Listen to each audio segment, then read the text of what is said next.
surface in the floor of the cranium, formed by the sphenoid ridges and the petrous temporal bones.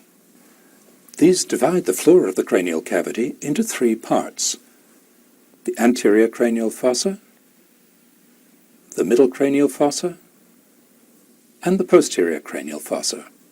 We saw the posterior cranial fossa in the previous section.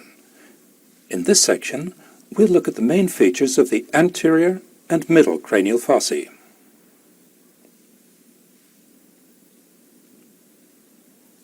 The bone that forms this upward bulge in the floor of the anterior fossa is the same bone that forms the roof of the orbit.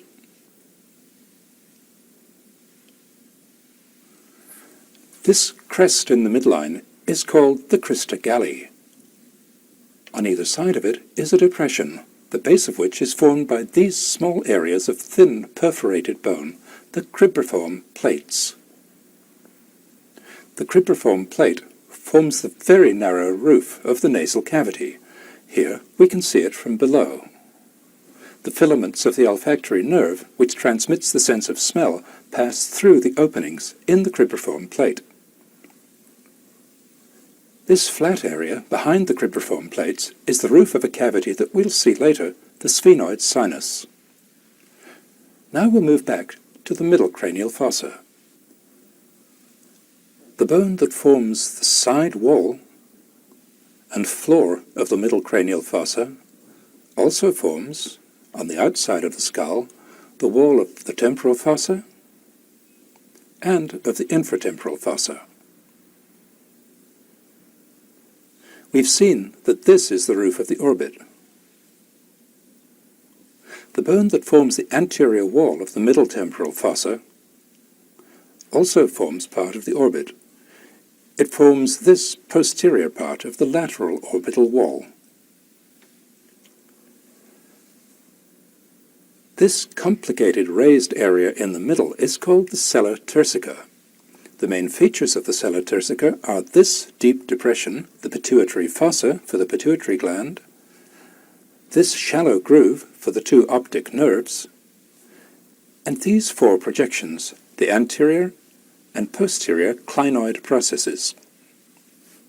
This sloping surface behind the posterior clinoid processes, the dorsum celli, is continuous with the base of the occiput. The floor of the middle cranial fossa is marked by numerous openings for nerves and blood vessels, which we'll come back to later in this section. Now that we've looked at the shape of the facial skeleton and the parts of the cranium that it's attached to, let's look at the individual facial bones and see how each of them contributes to the features that we've seen. We'll look at the 5 largest facial bones first. They're the frontal and zygomatic bones, the maxilla, the sphenoid bone, and the ethmoid bone. The frontal bone is a very large bone. The lower part of the frontal bone forms the beginning of the root of the nose, the upper part of the orbital margin, a small part of the temporal fossa, and a large part of the roof of the orbit.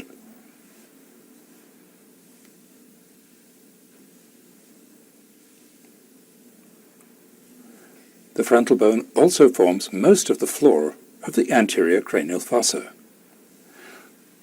The part of the frontal bone near the midline is hollow. The hollow space is the frontal sinus, one of the paranasal sinuses, which we'll look at shortly. Next, we'll look at the zygomatic bone. The zygomatic bone forms the bony prominence of the cheek. It also forms the lower lateral part of the orbital margin and this part of the lateral orbital wall. The zygomatic bone extends backward to meet the zygomatic process of the temporal bone, forming the zygomatic arch. Now we'll move forward and look at the maxilla. Here's the maxilla. The right and left maxillae are joined together in the midline.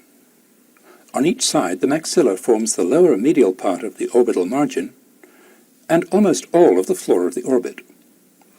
The maxilla bears the upper teeth.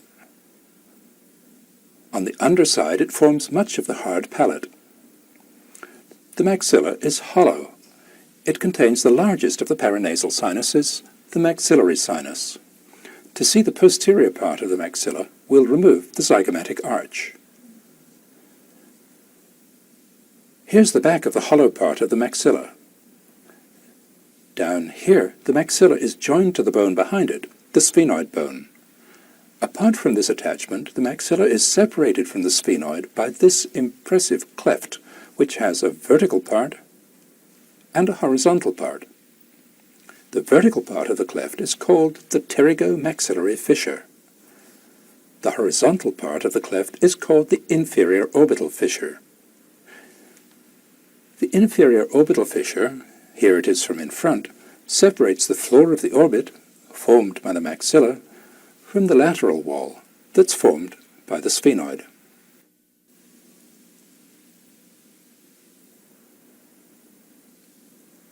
Now we'll move on to look at the sphenoid bone.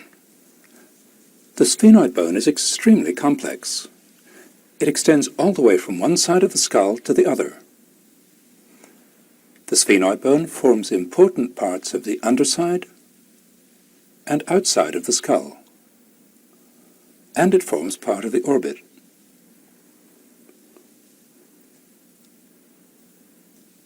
The sphenoid bone also forms this large and complicated part of the floor of the cranium.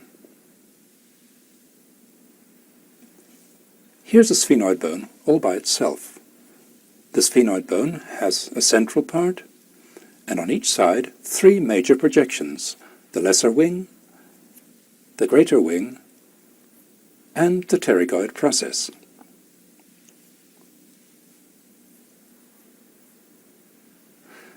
The central part of the sphenoid includes the clinoid processes and the pituitary fossa. The central part of the sphenoid bone is hollow, as we'll see. The lesser wing, which is the highest part of the sphenoid bone, forms the sphenoid ridge, which separates the anterior and middle cranial fossae. The underside of the lesser wing forms this small but important part of the back of the orbit. The greater wing of the sphenoid forms the front wall and part of the floor of the middle cranial fossa. On the outside, the greater wing forms this part of the temporal and infratemporal fossae, and it also forms this large part of the lateral wall of the orbit. The greater wing and the lesser wing are joined here, but more medially they're separated by this triangular gap, the superior orbital fissure, which forms a large opening between the orbit and the inside of the cranium. Here's the superior orbital fissure from the inside. We'll get a better look at it in a minute. The pterygoid process of the sphenoid bone projects downward behind the maxilla. The pterygoid process includes the lateral and medial pterygoid plates, which are the attachments for some important muscles that we'll see later. This hollow between the pterygoid plates is the pterygoid fossa. This little hook is the pterygoid hamulus. It's a pulley, as we'll see later. The last bone on our list of large facial bones is another quite complicated bone, the ethmoid. The ethmoid bone is a little hard to understand at first, because in the intact skull, most of it is hidden from view. The only parts of the ethmoid bone that we can readily see are this small part of the floor of the anterior cranial fossa, the 2 cribriform plates with the crista galli in between, and this part in the medial wall of each orbit. It'll be easier to understand the ethmoid bone when we look at the nasal cavity in the next section. Till then, we'll leave the ethmoid bone alone. There are 3 smaller facial bones that we'll look at briefly: the nasal, lacrimal, and palatine bones. This is the nasal bone. This is the lacrimal bone. The two thin nasal bones form just the upper part of the bridge of the nose. The structural supports for the projecting parts of the nose are made of cartilage, as we'll see later. The little lacrimal bone forms the most medial part of the inferior orbital margin. This opening between the lacrimal bone and the ethmoid bone is for the nasolacrimal duct, which takes tears from the corner of the eye to the nasal cavity.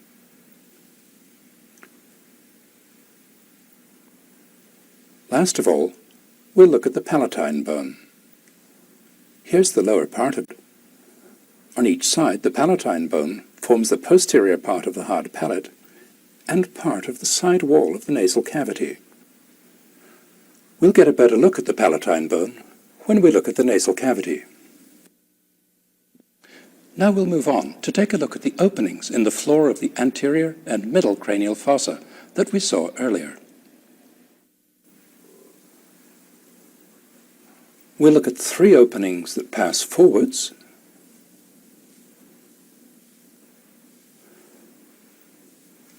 two openings that pass downwards, and one that, in spite of appearances, passes obliquely backwards.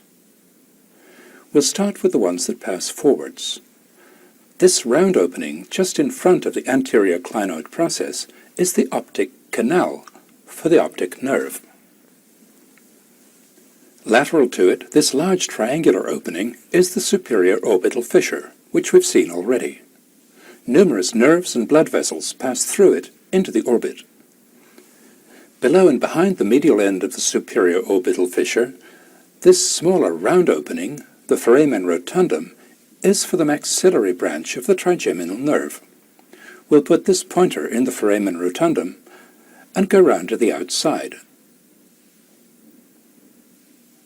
Here's the superior orbital fissure again. Here, medial to it, is the optic canal. The foramen rotundum emerges not into the orbit, but into the pterygomaxillary fissure.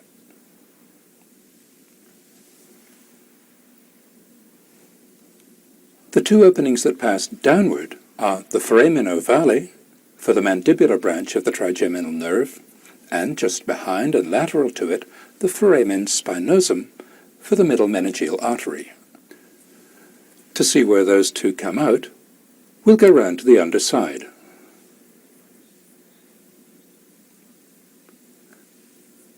Here's the foramen ovale, just behind the lateral pterygoid plate. Here's the foramen spinosum, just behind and lateral to the foramen ovale. The last opening to look at is this untidy-looking opening, the foramen lacerum, for the internal carotid artery. In a dry skull, the appearance of the foramen lacerum is quite misleading. It appears to pass straight down through the base of the skull, emerging here, at the tip of the petrous temporal bone. In the living body, the apparent opening on the underside is filled in with dense cartilage and fibrous tissue, represented by this material. Fibrous tissue also fills in this ragged part of the internal bony opening. What's left of the foramen lacerum is a clean-cut opening, through which the internal carotid artery emerges from its obliquely running bony tunnel, the carotid canal. The other end of the carotid canal, as we saw in the previous section, is back here, just medial to the styloid process. In front of the opening for the carotid canal, there's one further opening that we haven't seen yet, the opening for the auditory tube, also called the eustachian tube. The auditory tube passes backwards and laterally to emerge here in the middle ear. The auditory tube is longer than this. Medially, it's prolonged by a tube of cartilage, represented by this colored material. The auditory tube opens into the nasopharynx, as we'll see. We'll look at these openings again in the sections of these two tapes that deal with the blood vessels and cranial nerves. We've seen a lot of bony anatomy in this section. Let's review what we've seen of the anatomy of the facial bones and the base of the cranium.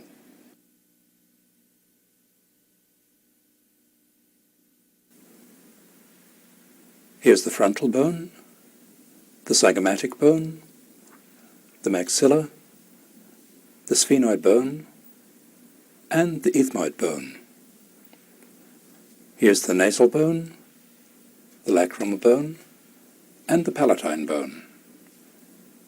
Here's the orbital cavity, the orbital margin, and the opening for the nasolacrimal duct. Here's the zygomatic arch, the temporal line, the temporal fossa, and the infratemporal fossa. Here's the pterygomaxillary fissure and the inferior orbital fissure. On the sphenoid bone, here's the lesser wing, the greater wing, and the pterygoid plates, medial and lateral. Here's the pterygoid fossa. Here's the hamulus. On the inside, here's the anterior cranial fossa, the middle cranial fossa, and the posterior cranial fossa. Here's the sphenoid ridge, the crista galli, and the cribriform plates. Here's the sella turcica, consisting of the anterior and posterior clinoid processes, the pituitary fossa, and the dorsum celli. Here's the optic canal, the superior orbital fissure, and the foramen rotundum. Here's the foramen ovale, the foramen spinosum, and the foramen lacerum. Here's the true opening of the carotid canal. Here's the opening for the auditory tube. Here's the cartilage of the auditory tube.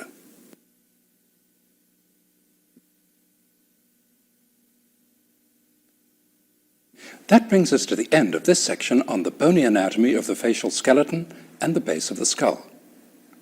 In the next section, we'll move on to look at the upper part of the air passage. You'll recall that there's one important bone that we haven't yet understood, the ethmoid bone. We'll take a good look at it in the next section.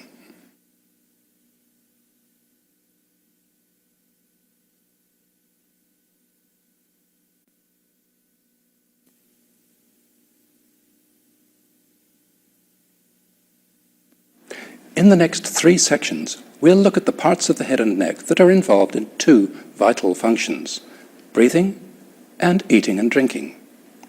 To get a preview of these major topics, we'll look at a specimen that's been divided in the midline.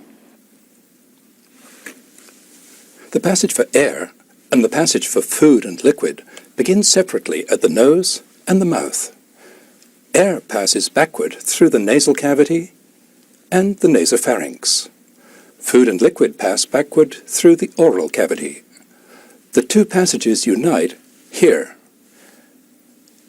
Air, food, and liquid all pass through this common passage, the oropharynx. The 2 passages separate again here, in the hypopharynx. Food and liquid pass backward into the esophagus on their way to the stomach. Air passes forward through the larynx and into the trachea on its way to the lungs.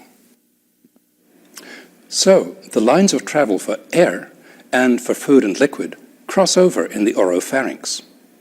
It's important that air on the one hand and food and liquid on the other hand don't pass upward or downward into the wrong passage. To take care of this, there are important mobile structures above and below the oropharynx that act as separators.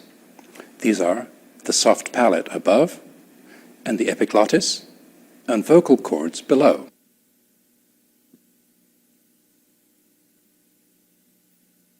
As we'll see in later sections of this tape, the structures that form the passages for air and for food and liquid are also involved in a further important function, the production of voice sounds. In this section, we'll look at the upper part of the air passage. We'll look at the external nose, the nasal cavities, the paranasal sinuses, and the nasopharynx. We'll start by looking at the bony structures that surround these spaces. The bony opening for the nose is called the piriform aperture. Inside it there are two nasal cavities, a right and a left, separated in the midline by the nasal septum. To get a better look inside, we'll divide the skull in the frontal plane along this line.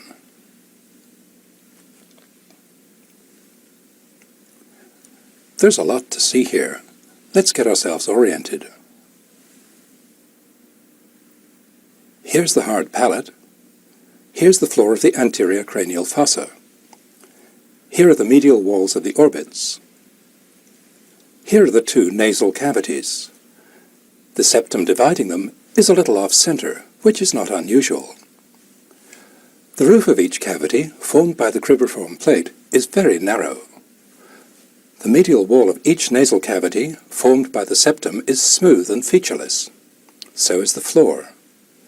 By contrast, the lateral wall is marked by a number of features, most notably by these three delicate bony projections, the conchae, also known as the turbinate bones. This is the inferior concha, this is the middle concha, this is the much smaller superior concha. The three conchae partially divide the air passage into three parts: the inferior meatus, the middle meatus, and the superior meatus. Here's the back of the orbital cavity. Below it is the hollow space in the maxilla, the maxillary antrum, which we'll look at later. At about the level of the floor of the orbit, the nasal cavity becomes much narrower. The narrowing is caused by the presence of this collection of small hollow spaces, the ethmoid air cells. We'll see more of these in a minute. To see more of the septum and the nasal cavity, we'll look at it in a skull that's been divided just to the left of the midline. Here's the bony part of the nasal septum. It's formed by this part of the ethmoid bone, the perpendicular plate, and by this small bone that we haven't encountered up till now, the vomer. The lowest part of the septum is formed by the maxilla and by the palatine bone. Here's the divided left cribriform plate. This projection above it is something we've seen before. It's the crista galli. The frontal section we were looking at was divided here, just behind the crista galli. Now we'll remove the septum to get a good look at the lateral wall of the nasal cavity. The roof of the nasal cavity runs along this line, rising to its highest point along the length of the cribriform plate. Here are the conchae again, superior, middle, and inferior. There are several openings in the lateral wall of the nasal cavity. They're partly hidden by the conchae. We'll see them in a minute. The lateral wall of the nasal cavity is formed partly by the maxilla, partly by the ethmoid bone, and partly by the perpendicular part of the palatine bone. Further back, where the nasal cavity becomes the nasopharynx, the lateral wall is formed by the medial pterygoid plate. The large facial bones that surround the nasal cavity, the frontal bone, the maxilla, the sphenoid, and ethmoid bones are hollow to a greater or lesser extent. The hollow spaces in these bones contain the paranasal sinuses, which, in the healthy living body, are filled with air. The paranasal sinuses all communicate with the nasal cavity. To see the sinus cavities, we'll look at a skull in which part of the bone that overlies each sinus has been removed. Here's the cavity for the right frontal sinus. There's a left one, too, on the other side of this partition. The frontal sinus extends upward, behind the lower part of the forehead, and also, to a variable extent, backwards, between the roof of the orbit and the floor of the anterior cranial fossa.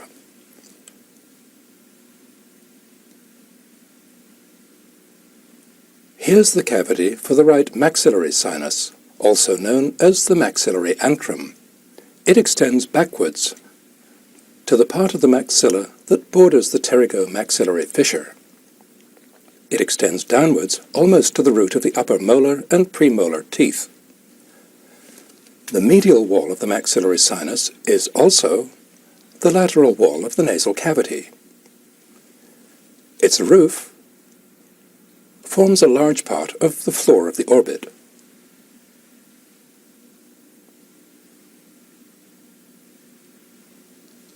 The sphenoid sinuses occupy the central part of the sphenoid bone. This opening has been made to show the right sphenoid sinus.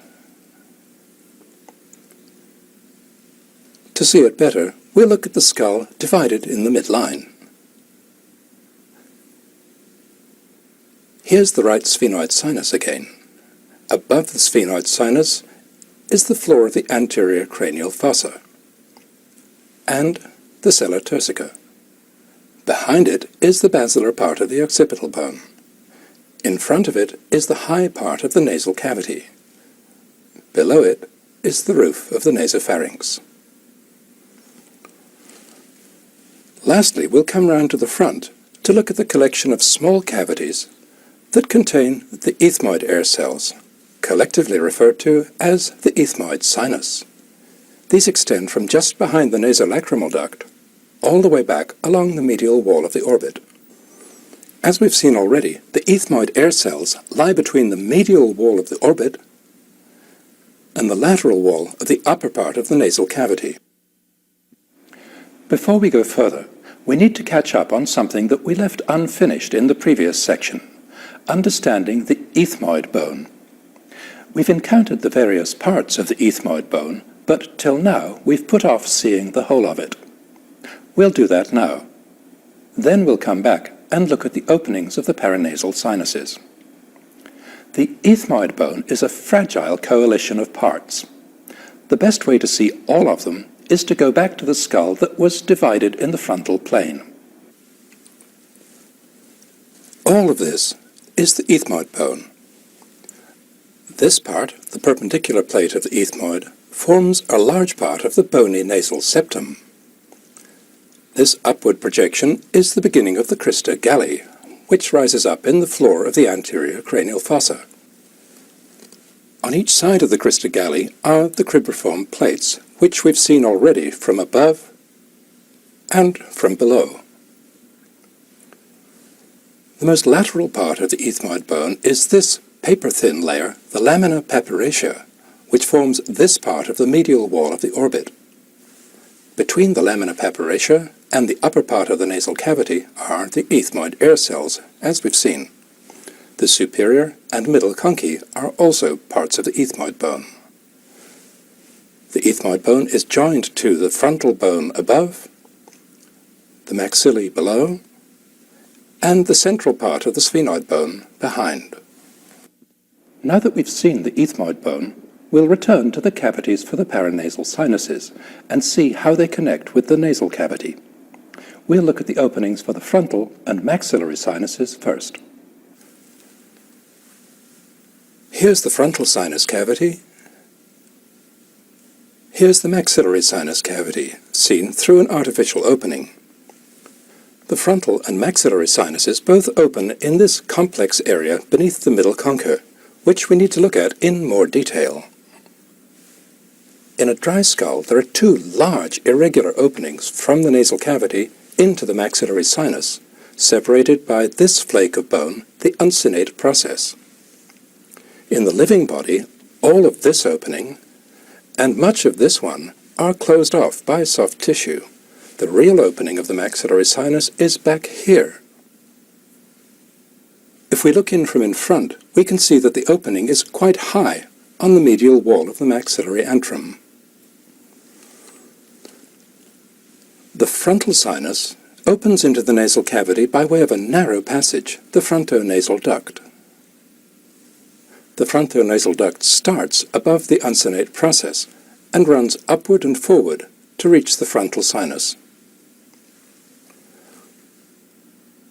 The frontal and maxillary sinuses open into the nasal cavity, not directly, but into a narrow side chamber located here, called the infundibulum.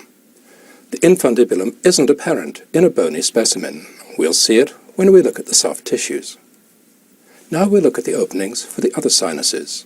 The sphenoid sinus opens into the nasal cavity here, above and behind the superior concha. The ethmoid air cells, which are up in this region, have several small openings into the nasal cavity. Some of these are behind the middle concha, some of them are below it. There are two more openings to see in the lateral wall of the nasal cavity.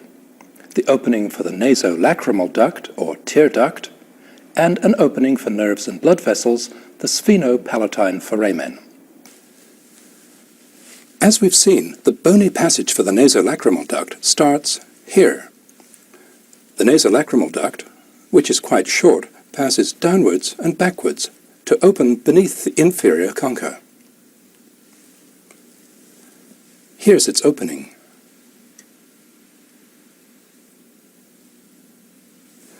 The last opening to look at, the sphenopalatine foramen, is the inner end of a short tunnel for blood vessels and nerves to the nose and palate. On the inside, it opens near the back of the superior meatus. We'll go all the way round to the outside to see the other end of the sphenopalatine foramen, which is here, in the depths of the pterygomaxillary fissure.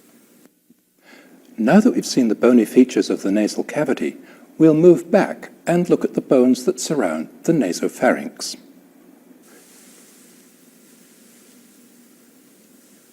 Here's the posterior opening of the nasal cavity, the choana, or posterior nares. Its lateral wall is formed by the medial pterygoid plate. The medial pterygoid plate ends below in the hamulus.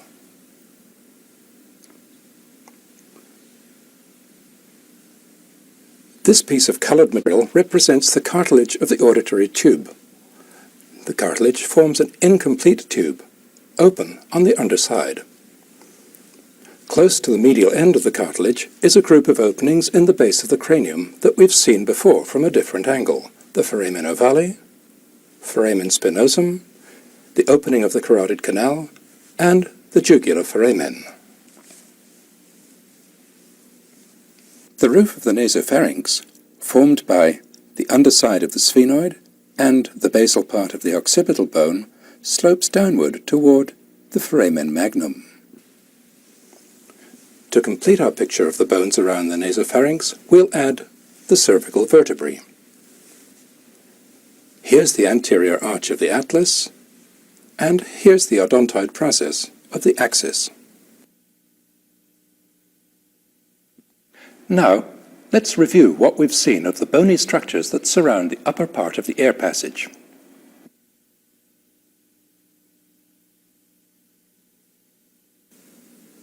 Here's the piriform aperture and the nasal septum. Here are the posterior nares, or choanae. Here's the inferior concha, the middle concha, and the superior concha. Here are the superior meatus, middle meatus, and inferior meatus. Here's the cavity for the frontal sinus, the maxillary sinus, the sphenoid sinus, and here are the ethmoid air cells. Here are the cribriform plates, the uncinate process, and the vomer. Here are the frontonasal duct, the openings for the maxillary sinus, the sphenoid sinus, and the ethmoid air cells, posterior and anterior.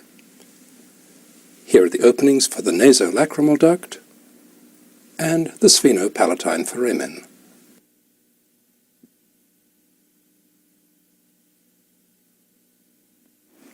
Now that we've looked at the bony features of the nasal cavity, the paranasal sinuses, and the nasopharynx, let's see what this region looks like in the living body.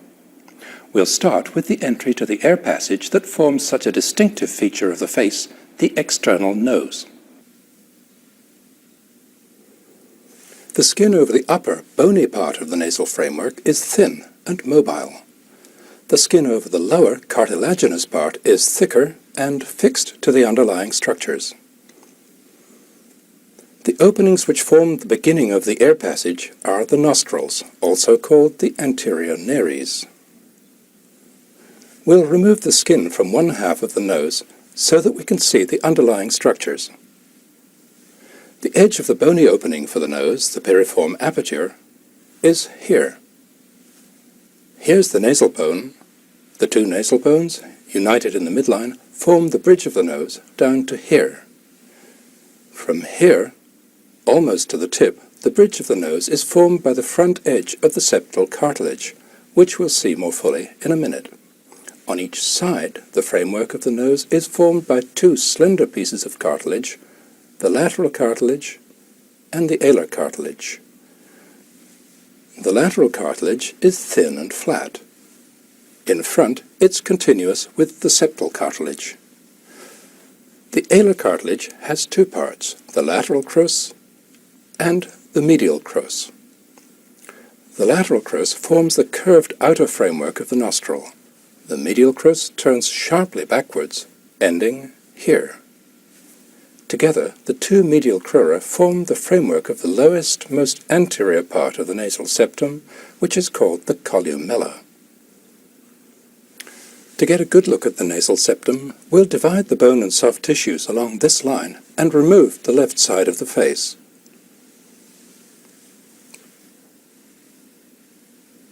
Here's the nasal septum. Before we look at it, let's get oriented. Here's the anterior cranial fossa. Here's the bony palate, or hard palate, with the soft palate extending behind it. Here's the oral cavity. Here's the opening of the right nasal cavity.